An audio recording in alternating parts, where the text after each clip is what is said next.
चिमसी नमस्ते और जोहार रौरे मन के हमरदन से। तो आज मैं रौरे मन को एगो वचन से उत्साहित करे चाहत हूँ और उ वचन पुरना नियम निर्गमन 20:3 में लिखल है। उ एगो 10 आज्ञा है के हामी जब पढ़ते जब निर्गमन 20 कहल से होने है परमेश्वर का 10 आज्ञा है। तो 20:3 में लिखल है कि तोई मुके छोड़ के दूसरा ईश्वर के ना मान। बहुत अच्छा से लिखा ले ते मुके छोड़ के दूसरा ईश्वर के नाम मान। अरे के जे भी पढ़ी जे प्रभु में कि उ भी पढ़ी हल भी उस समय जे कि ई वचन का के चाहते सके। और उसने मुके एगो भाई के रे दीदी तो दीपावली विश नहीं कर ले का तो दीपावली विश करबे हले तो एका पाप कर भागीदार हो जावे। मैं सोच लो कि रिप्लाई दे देबू लेकिन मोके लागला कि अच्छा है कि मैं एगो वीडियो द्वारा मेरे वचन शेयर करबो ताकि इकर द्वारा बहुत कोई आशीष पावेन बहुत कोई ज्योति के पावेन के। और सच में कोई भी अपन बाबा के छोड़ के दूसरा के बाबा नहीं कहना कहन मोर छुआ मोके माँ तो कही लेकिन दूसरा के भी माँ कही दूसरा के भी बाबा कही मैं तो जेलस हो जाबो। लेकिन मोर छुआ मोके बाबा तो कही लेकिन दूसरा के भी बाबा माँ कही ई कैसन है के मोय जेलस करो तो संसारिक माई तो वो तो जे परमेश्वर है कि वो हामी के बना है वो हामी के एगो मकसद से बना है उस जेलस नहीं होगी। ओके भी बाबा को और दूसरा के भी बाबा को मतलब दूसरा में भी हमें शामिल हो है कि नहीं। तो हो है कि तो आज हामी के परमेश्वर ऑलरेडी हामी के ज्योति के दे दे है। परमेश्वर यूहन्ना 3 कर अनुसार परमेश्वर तो जगह से इसन माया करला कि वो अपन इकलौता पुत्र के दे देलक जे भी उकर में विश्वास करी वो आनंद जीवन के पावी। कितना अच्छा वचन है कि जे भी उकर में विश्वास करी आनंद जीवन के पावी। और यीशु मसीह जब संसार में आलक नी उठो का होलक बच्चन ठो देधारी होलक पहले वचन रहे जैसन कि यहाँ यूहन्ना 1:1 में कहल कि आदि में वचन था और वचन परमेश्वर के साथ था और वचन परमेश्वर था। कितना अच्छा कहते कि परमेश्वर आदि में वचन रहे नी और उठो परमेश्वर का साथ में रहे और वचन ही परमेश्वर रहे के कहला। और यूहन्ना 3 का अनुसार 3:16 का अनुसार जिस तरीका से परमेश्वर ठो अपन पुत्र के जगत में भेजलक नी उसी प्रकार उठो यहाँ का कहते हैं हमें फिर से देखो यूहन्ना 1:14 में कहल के वचन देधारी हुआ वचन ठो देधारी होलक उठो रूप उठो शरीर के धारण होलक। और यूहन्ना 3 का अनुसार 3:16 का अनुसार उठो जगत में आलक मतलब दुनिया में आलक हमर लागिन और उठो हमर लागिन बलिदान हो गलक और कहल के जे भी उकर में विश्वास करी वो अनंत जीवन के पावी।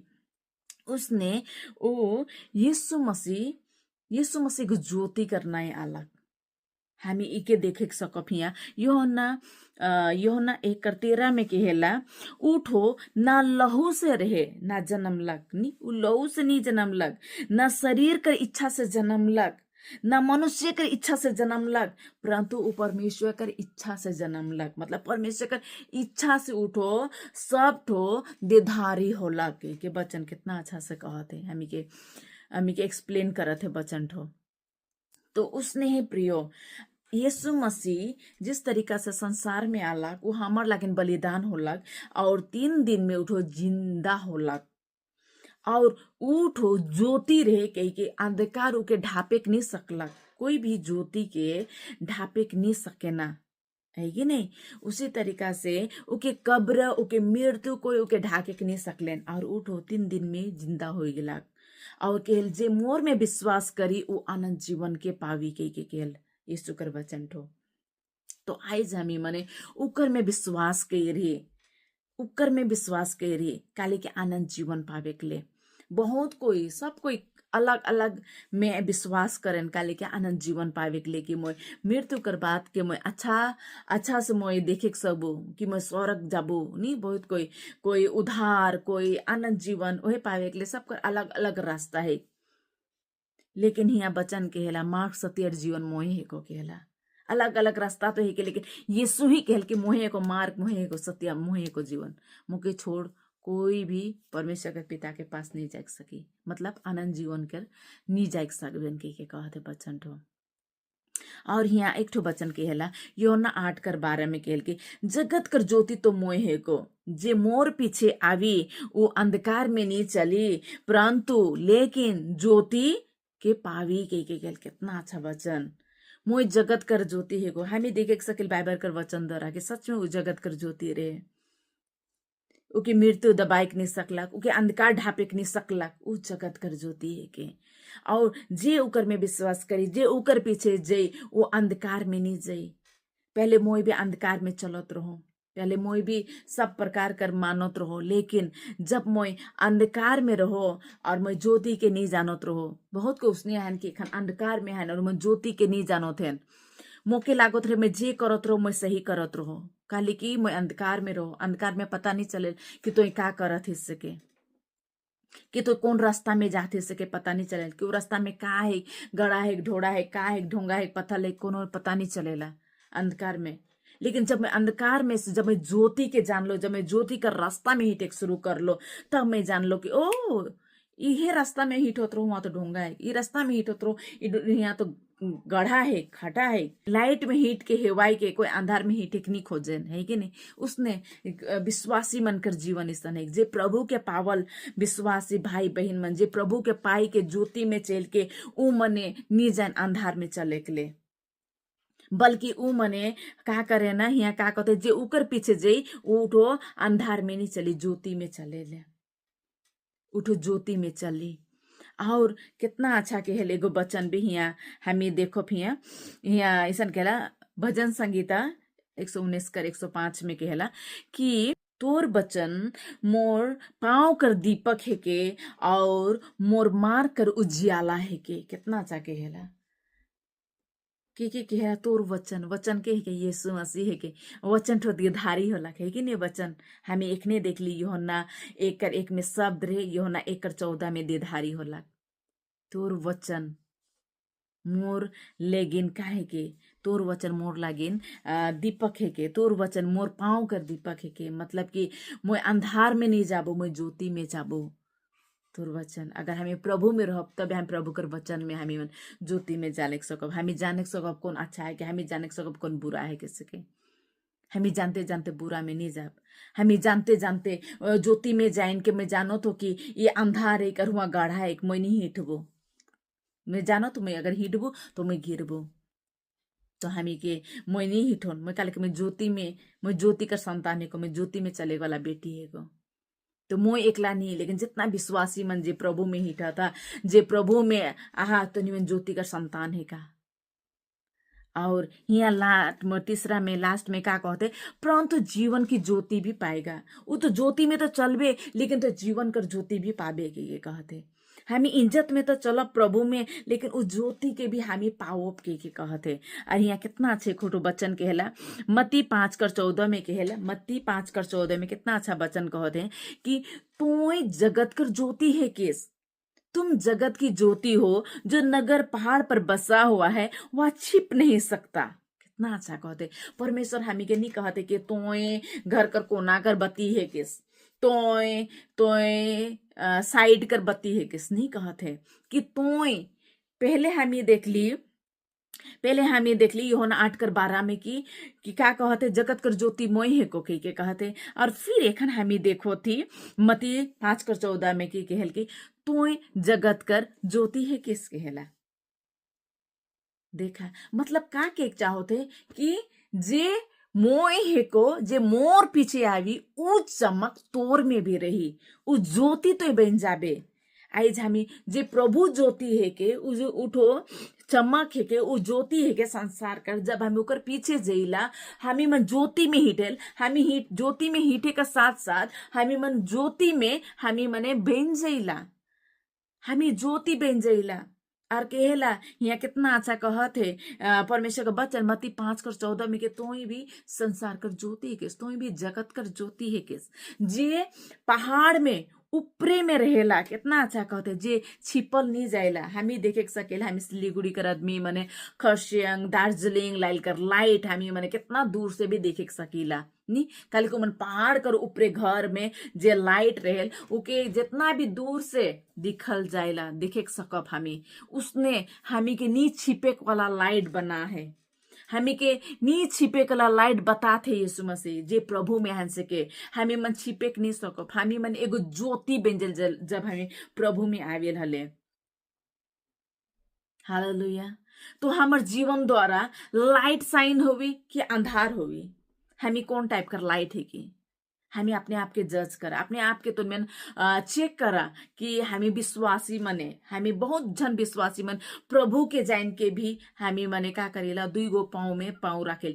प्रभु दने भी अच्छा नी, प्रभु में भी हामी प्रभु में आही कहिला। फिर सांसारिक में कोनो भी रीज हो, संसारिक में कोनो भी त्योहार, संसारिक में कोनो भी मौज मस्ती होवेल, हामी झट के भुलाई जेल के हामी के है कि सके।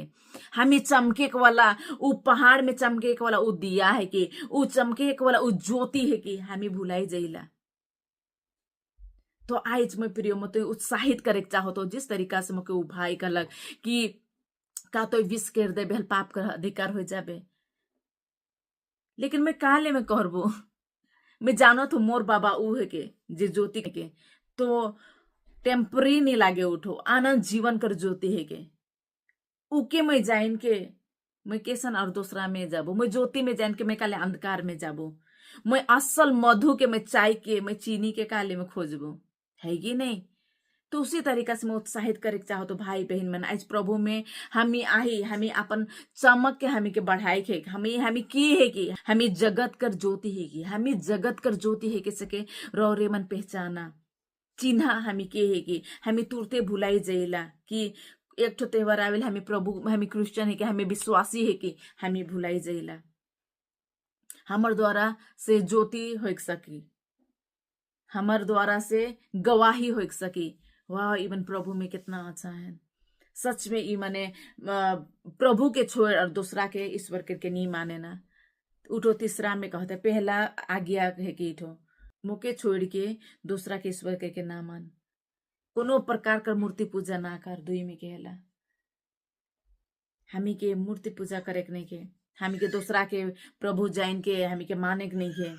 प्रभु कितना अच्छा वचन में कही दे।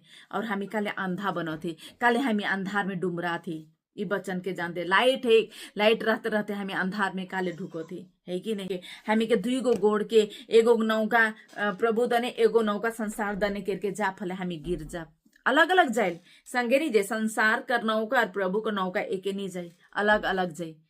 जब बीच कर आदमी बीचे खड़ा रही, अलग अलग उम्र कर दिशा है तो बीचे कर आदमी का भी गिर जाए, है कि नहीं। उसी तरीका से मैं उत्साहित करे चाहो तो लास्ट एगो वचन कर द्वारा प्रकाशित वाकिया में कितना अच्छा वचन ही उत्साहित करत है कि हमी के 3 कर प्रकाशित वाकिया 3 कर 15-16 में कहेला कि मैं तेरे कामों को जानता हूँ।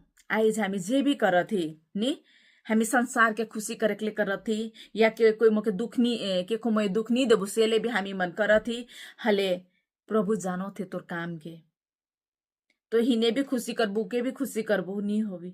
हमर जे परमेश्वर जेलस करे गला परमेश्वर के मोय तो जेलस करबू तो नहीं करी, है कि नहीं। तू कहते तो काम के जानो थे तो हिने भी हाँ हाँ करबू हुने भी हाँ हाँ करबू नहीं होवी। ई कहल कि मैं तोर काम के जानो थो कहला, मैं तेरे कामों को जानता हूं कि तू ना तो ठंडा है और ना गरम, ना तो ठंडा है ना गरम है। कहते कि ना तो विश्वासी है किस ना तो अनविश्वासी है किस। मैं तोर काम के जानो थो कि तू का काम के करत सके।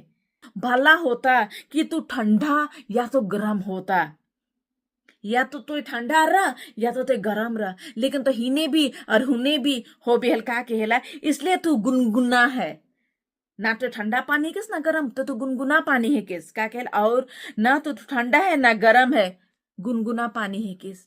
और का कह लास्ट में मैं तुझे अपने मुंह में से उगेलने पर हूं कहला। बड़ा डेंजर वर्ड है कीटो। आज बहुत हे प्रभु के वाला, लेकिन सब स्वर्ग नहीं जावे प्रियो। आज हामी के सोचे के, आज हामी के एगो गवाही कर पात्र बने के, एगो ज्योति कर समान चमके के हम के परमेश्वर हामी के ऑलरेडी उदाहरण दे दे तो नहीं कि मैं ऊ ज्योति के बना हो जे पहाड़ पर बसल है, जे चमकेला। हामी किस तरीका से चमको थी, किस तरीका से हमें उदाहरण देवो थी अन्य जाति बन के। आज हामी के सोचे थे, आज मैं ये वचन से उत्साहित करे चाहो तो रौरे मन ना ठंडा हो ना गुनगुना हुआ, प्रभु कर पीछे चला। ये वचन कितना अच्छा उत्साहित करत है हामी के, या तो ठंडा हो या तो गरम हो, गुनगुना हो बेल मतो के मुंह से उगेल देबो के कहते। डर लाग्दो वचन है के प्रियो। आज हामी के वचन सिखाते हामी के प्रभु को डर भय में रहे के। सोचा अगर संसार छोड़ देलक तो कोई बात नहीं के प्रभु हमारे साथ में है। अगर प्रभु हामी के छोड़ देलक तो सोचा हामी कहाँ जा सके। डर लाग्दो समय ऊ दिन है के जब प्रभु से हामी त्यागल जा। तो सोचा हामी के पहला स्थान प्रभु के देवे के। बाइबल कहेला या तो गरम या तो ठंडा गुनगुना राबर में उगेल देबो। गरम कर मतलब का है के प्रभु में रहे, ठंडा कर मतलब का है के जे प्रभु के नी जाइन से, गुनगुना मतलब जे प्रभु के जाइन के भी पूर्णा जीवन नी पूर्णा लाइफ के देखो थे, मतलब संसार के भी खुश कर थे। तो ऊ है के गुनगुना उके परमेश्वर के कि मुँह से उगेल देबो। उ डर लाग्दो समय है के उकर लागिन जब परमेश्वर उके पिठियाई देवी, जब परमेश्वर उके उगेलने पर रही। प्रभु में भी बढ़े और पूर्ण जीवन में भी जाए, संसार के भी खुश करे। उ तो नहीं होगी, उ तो नहीं सके। बाइबल हामी के सिखाते कि आज हामी के प्रभु के पीछे जाए के, प्रभु के पहला स्थान देवे के, क्या आज हामी के प्रभु के खोजे के।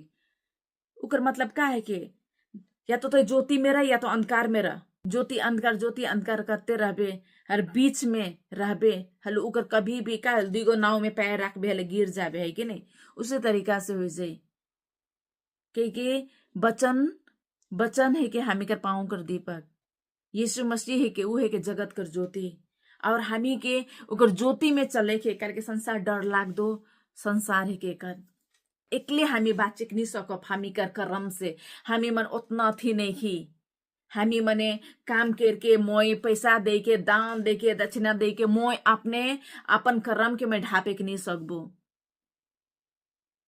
कई के एके मात्रा है जे हमर कर्म के ढापे सके। हामी कर जे कर्म है, हामी कर पाप है, उके हामी के मिटाए सकी। एके गो लहू है, एके गो बलिदान हो, ये वो है कि यीशु मसीह, और कोनो बलिदान नहीं के जे हामी कर पाप के ढापे सके, हामी कर पाप के धोवे सके। कि मैं उत्साहित करे चाहो तो प्रियो मने जे मन विश्वासी है का या अनविश्वासी है का प्रभु कर पीछे जावा। काले के प्रभु है के जगत कर ज्योति और कोई भी नहीं खेन। उके हेला मार्ग सत्य और जीवन मोह को मोर बिना कोई पिता कर पास नहीं जा सके। ओ है के एक गो है पाप क्षमा करे वाला, ओहे एगो रास्ता है के, और ओहे एगो है के स्वर्ग कर रास्ता। हामी के जाए खे काले के हामी के जरूरत है। हामी के वो अनुग्रह के रे, दया के रे कि इहे के रास्ता चला के कहते। अगर हामी एखन नहीं चलब तो हामी कहाँ जाब तो रे मन हमें सोच लेवा कि हामी कहाँ जाते, कौन रास्ता में जाते के। प्रभु रे मन के ई वचन से आशीष दो।